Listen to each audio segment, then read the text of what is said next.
Welcome to another episode of Surviving Until NTHE. I'm Terry O'Shea, and I'm going to show you how to grow food in the dark. Sprouted beans and seeds are a great food source, especially after the shit has hit the fan. They are more nutritionally dense per weight and volume than the actual fruit that comes from the mature plant. Because sprouts grow in the dark, they can be grown indoors. When times are dire and water is in short supply, relax. Sprouting seeds takes very little water. A really cool thing about sprouting is that if everything is growing great, you can keep growing them until you have a really tasty salad. To grow sprouts into microgreens, all it takes is a little light and a few more days. Are you ready to get started? Okay then, follow me. In this tutorial, I will be using a commercially produced seedling tray, but you can sprout seeds in anything with a flat bottom. I will use a quality paper towel to cut down on tearing. Sprouting seeds are cheaper than regular garden seeds. I'll show you just how much. The bag on the left retails for $6.50, and the bag on the right retails for $3.50. They are both 1-pound bags. In way of comparison, one small seed packet in the garden section will run about $3.50. I did the math on how much it would cost to buy a pound of seeds that way, and it came out roughly to $250 per pound. There are many advantages to preparing for your food needs this way. These bags are small and very easy to store. And yes, you can grow these seeds in a conventional garden.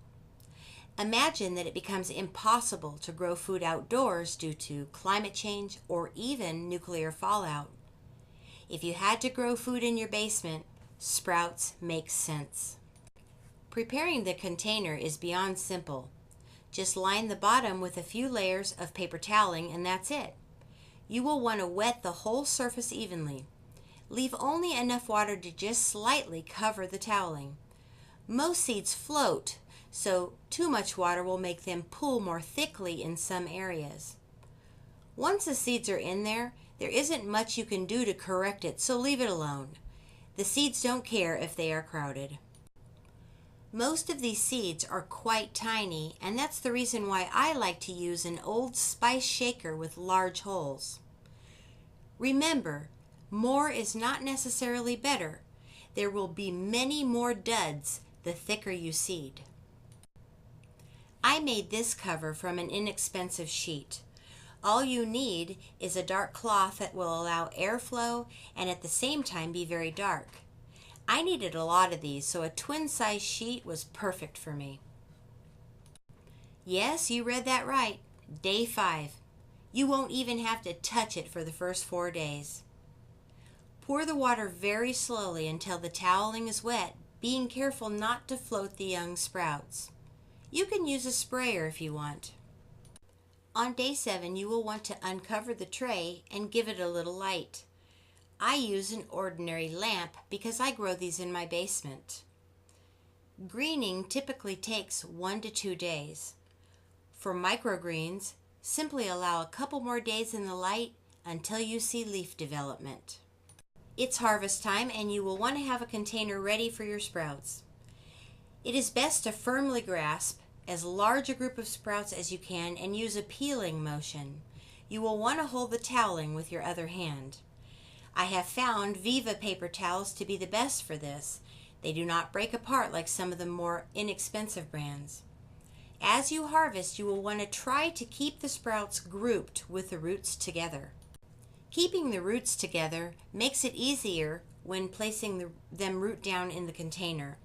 If you add a little water to the container beforehand, your sprouts will last longer. I keep mine either loosely covered or open in the refrigerator. Here is the total cost for this project. Each tray lasts up to a week. While you are enjoying one harvest, another one is in the works. When done in this way, only one tray is needed per person. Notice the startup cost include total cost. Once that is spent, there is literally no further cost for up to at least 30 additional harvests. That's 30 trays of sprouts, or approximately 41 cents per harvest. That is crazy cheap. Try to get sprouts that cheap in your grocery. Good luck, right? Hey, that was fun. Easy, huh? Let me know how it goes for you. Be watching out for my next tutorial on how to set up a self-sorting mealworm and cricket farm. Whether you raise them for your chickens, lizards, or for your own consumption. Check back later for this video. I will, as always, begin with really great nutritional information and then walk you step by step through the setup and the care process. See you soon!